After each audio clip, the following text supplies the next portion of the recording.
livelihoods, and livestock, and severe damage to property and infrastructure. Southern, central, and northern Pakistan have been the worst affected, particularly Balochistan and Sindh. It is feared that the scale will exceed that of the 2010 mega floods or super floods.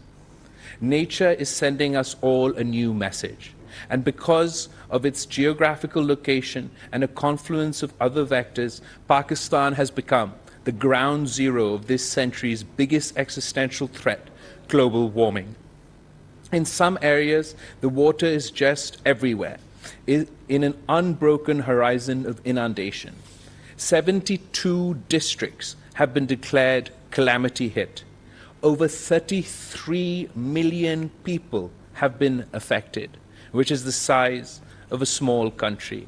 More than 1,100, including women and children, have lost their lives, and many more are injured. Livelihoods are severely impacted with the loss of livestock, not to mention crop losses, among other crucial sources of sustenance. Hundreds of thousands of women, children, and men have been displaced and forced to spend days and nights in camps and open areas under a merciless sky. Lack of access to food, clean water, shelter, and basic health care is making life harder for them with each passing day.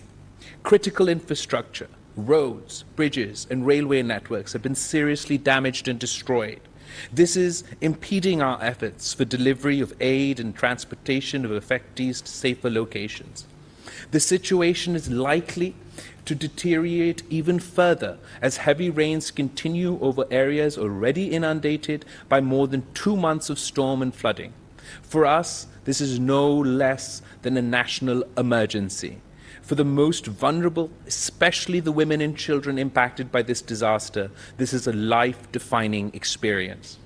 Excellencies, I've personally visited many of the flood-hit areas. Words cannot describe what it feels like to see people displaced from their own homes while mourning the loss of their loved ones. I've seen the pain, anguish, and suffering in their eyes, having literally lost everything they owned, now waiting for the next food pack, unsure about their futures. They are looking up to us for survival and to rebuild their lives and livelihoods.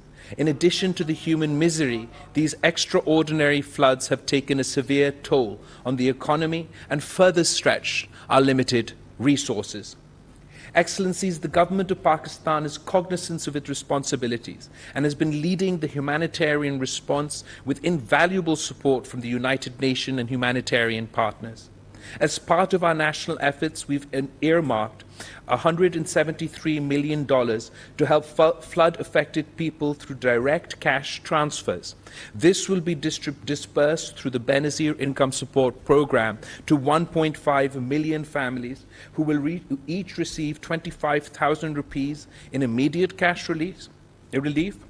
Rupees 5 billion has been allocated to the National Disaster Management Authorities for relief efforts. The government is also providing 1 million rupees in compensation for next of kin of the deceased, 250,000 rupees for injury and for partial damage of houses, 500,000 rupees for destroyed houses. In addition to financial support, food packs, shelter items including tents and water, sanitation and hygiene supplies are also being provided by the National Disaster Management Authorities and the Provincial Disaster Management Authorities. The government's efforts are being supported by the Pakistani nation, with people, civil society and humanitarian organizations stepping forward in a big way to complement the relief work with our characteristic generosity and philanthropic spirit. The Prime Minister's Relief Fund 2022 has also been established to facilitate people all over the country and contribute to the flood relief efforts. Excellencies, but as it is evident, this disaster is colossal in its scale and devastation. It has severely strained, even overwhelmed, both our resources and our capacity. It has left millions vulnerable to health emergencies and a critical lack of basic survival needs. The gap between such needs and the capacity to deliver with speed and scale is crucial at this point. It requires urgent cooperation and support from the international community.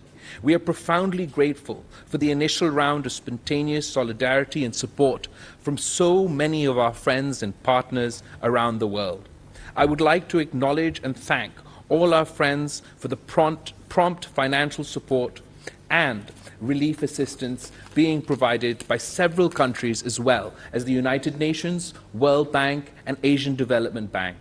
We are especially grateful to the United Nations resident coordinator and his team for the excellent support that has been extended to us since the onset of this calamity. We need to expand and scale up these efforts and response. For that, we are launching the UN Flash Appeal for Pakistan Flood Response Plan 2022 today. The appeal prioritizes focused interventions in areas of education, food security, agriculture, health, nutrition, protection, shelter, and non-food items, water, sanitation, and hygiene.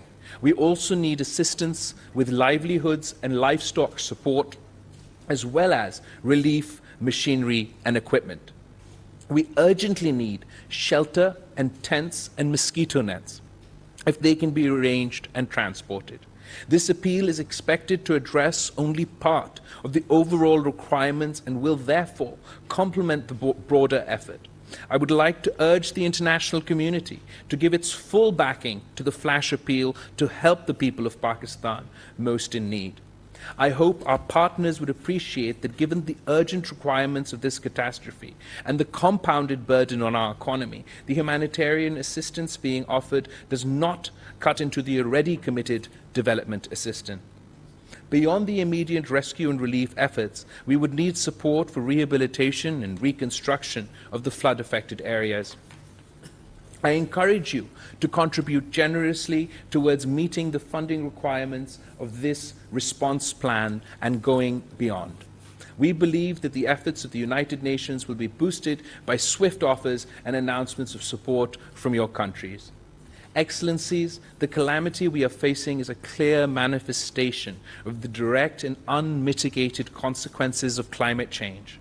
As one of the smallest emitters on the planet, less than 1% of greenhouse gases. In fact, Pakistan is in the front line of the devastation caused by global warming.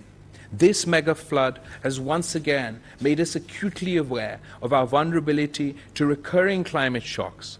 Such episodes are becoming all too frequent and increasingly more devastating.